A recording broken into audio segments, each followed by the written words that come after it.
Good morning everyone, my name is Michelle, I hope you're doing well. Welcome to another video. It is Friday morning and yes, I am losing my voice a little bit, so bear with me. So I'm back on the Idaho 4 case today. I wanted to cover Summer Wells yesterday because it was the 18-month mark of her being missing, so I thought it was important to mark that. Well, there's a few things that have come out over the last couple of days, so I want to pick up on those and talk through them and just give you my opinion on it all. So the last update from Moscow PD was that they are still looking for the Hyundai Elantra, the one that they say was very close to the crime scene at the time that the murders took place. And Roger Lanier tells us that they are currently sifting through 22,000 appropriate vehicles. 22,000?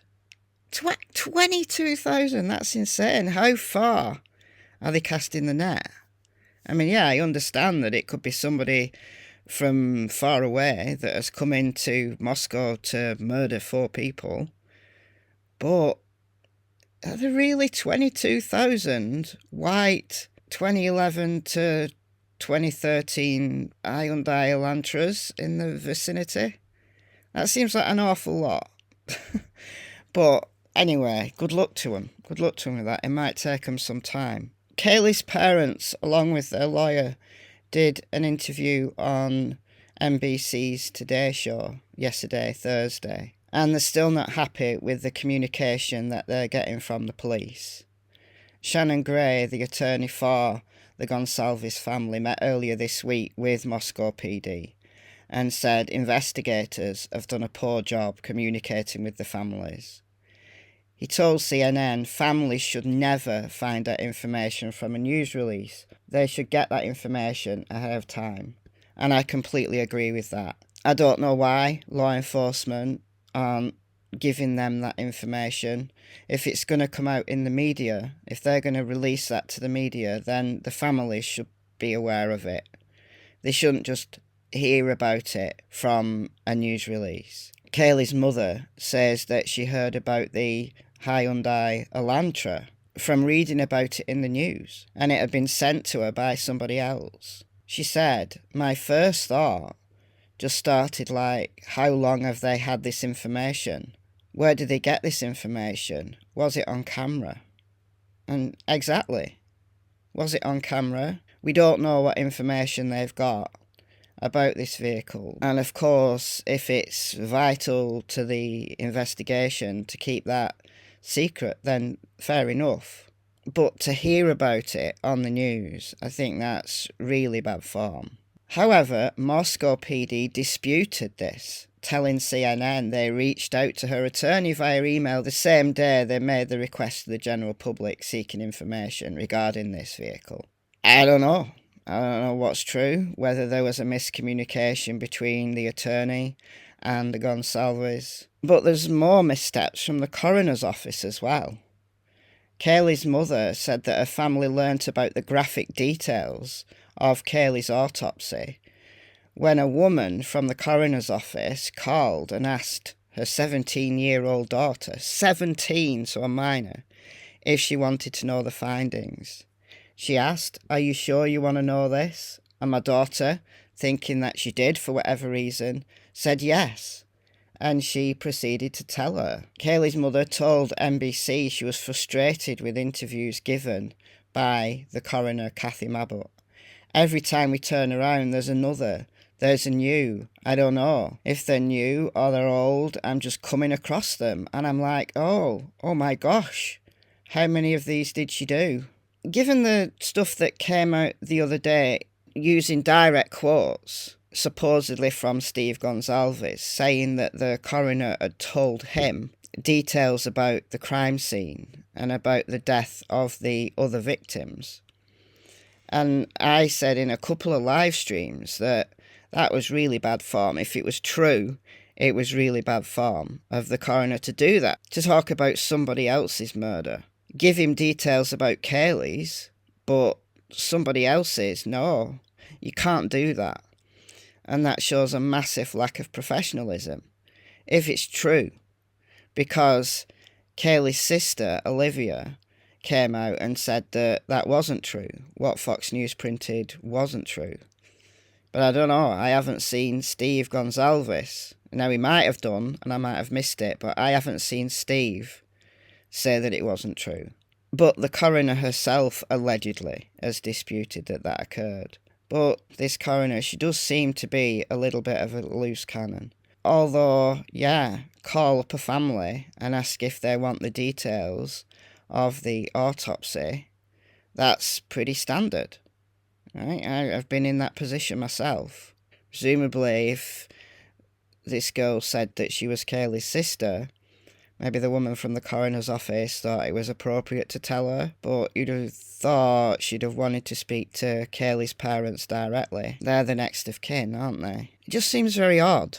You see, in the UK, when you have a death that's being investigated by the police as a criminal matter, then you're assigned a family liaison officer who's a police officer on the case, so like a detective, for example, and everything comes through that person. Things about the autopsy that come from the medical examiner, stuff from the coroner's office, stuff from everywhere, all these different channels, goes through the family liaison officer, and then that's then given to the family. When my son was killed, there was only one time when the coroner's office rang me directly, and it was just to clarify something. Everything else came through the family liaison officer, and it worked really well because it's one channel. I don't understand why that can't be done in this case.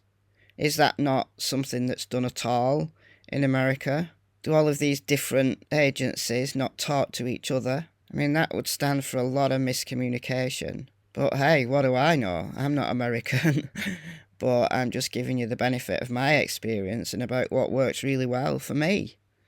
In the most horrible situation in your life, you need somebody that you can call up, somebody who's a name, somebody that you get to know well. You can trust to tell you what they can tell you. And then you can accept then that there are things that they can't tell you, but you understand why they can't tell you. Not because they're deliberately withholding information from you, but because they can't, to protect the investigation. The things that I'm hearing about what the coroner said, I certainly wouldn't be happy with if I was a family member of one of those that have been murdered. I mean, I found this, and this is allegedly a quote by Coroner Kathy Mabbott, and it's regarding the toxicology report that hasn't come back yet. They can be related to cause or manner of death, but they are not in this case, Kathy Mabbott said of the tests that determine whether alcohol or drugs were in a person's system when they died. She added that the results are unlikely to offer any new clues to investigators. I guess, in terms of the manner of death, we already know that the manner of death is homicide. We know that the cause of death is stabbing. So no, in terms of determining the cause and the manner of death, toxicology isn't relevant. But it might be relevant in other ways. The autopsies were performed by the Stalker Medical Examiner's Office. The full report won't reach Mabbott's hands until the toxicology results are back from the lab, typically 3 to 8 weeks after the specimens were collected, she said. As of Thursday, the coroner has not received the results. But obviously, the coroner almost day one came out and told the world the details that they were stabbed. So the cause of death was stabbing. But moving on from the coroner, Brian Entin got an interview with the manager of a vape shop where Kaylee and Maddie and their friends used to go into. And Brian says here on Twitter, Moscow, Idaho vape shop manager tells me Kaylee Gonsalves talked about a stalker 3 weeks before the murders. You could tell they were all obviously trying to keep Kaylee safe and be there for her as good friends. His interview was on Banfield. Now, I watched that interview, and I don't know how well he knew Kaylee. He says he knew them, as in, customers, I guess. I mean, this stalker angle, I don't know. We've heard so many conflicting pieces of information about it. you know, she did have a stalker, she didn't have a stalker. I mean, both of those have come from her family. She did, she didn't, she did. If she did have a stalker who did this, then clearly Kaylee was the target, so why kill 3 other people? The police also have been somewhat ambiguous about this notion of Kaylee's stalker. So for me, I'm keeping an open mind on it. Could a stalker have done this? Yes, absolutely. Because although the average stalker isn't a knife-wielding maniac, in this case quite literally, it's often just a case of unrequited lust and that it dies down relatively quickly, or it's an ex who wants to get back and can't accept that the relationship's over. Those kind of things.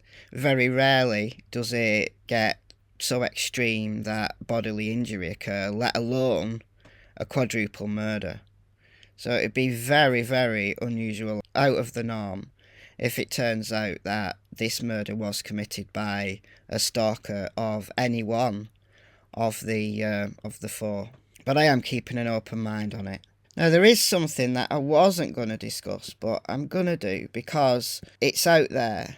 It's being discussed. It could be an absolute pack of lies, but bad language notwithstanding, it's claiming that there's a couple of fraternity members who are the perpetrators. Now, the fraternity is currently being investigated. The police are still looking into. It's believed now that Ethan and Xana were at the frat party from between 8 and 9, all the way up to when they went home at 1:45.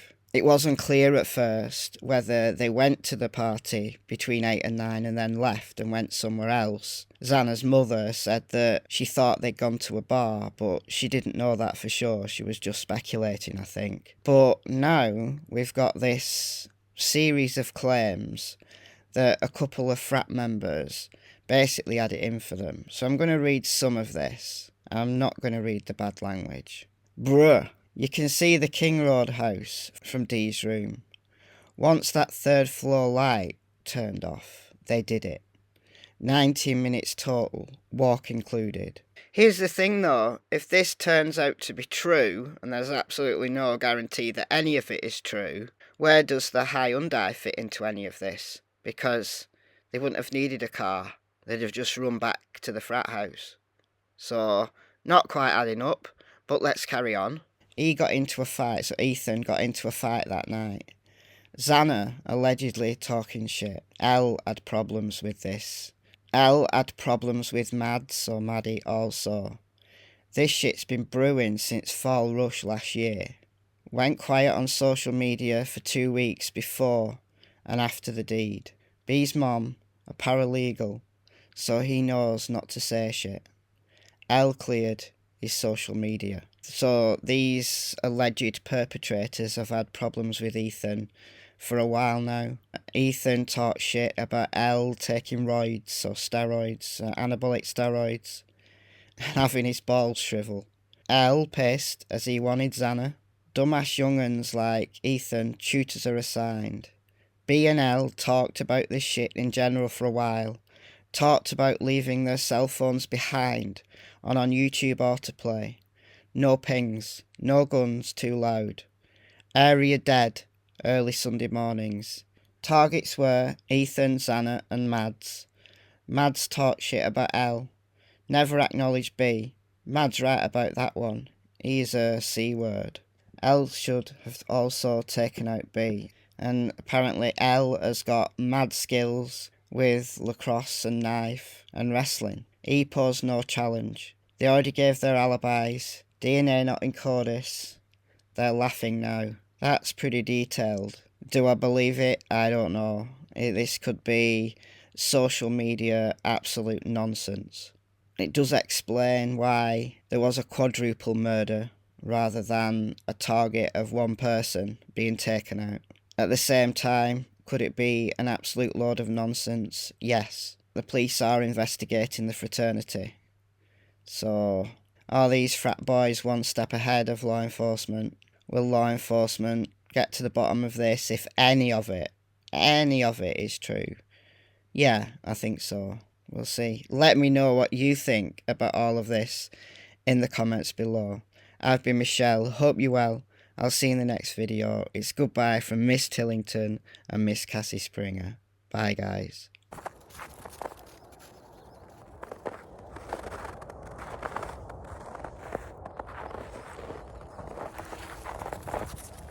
Okay.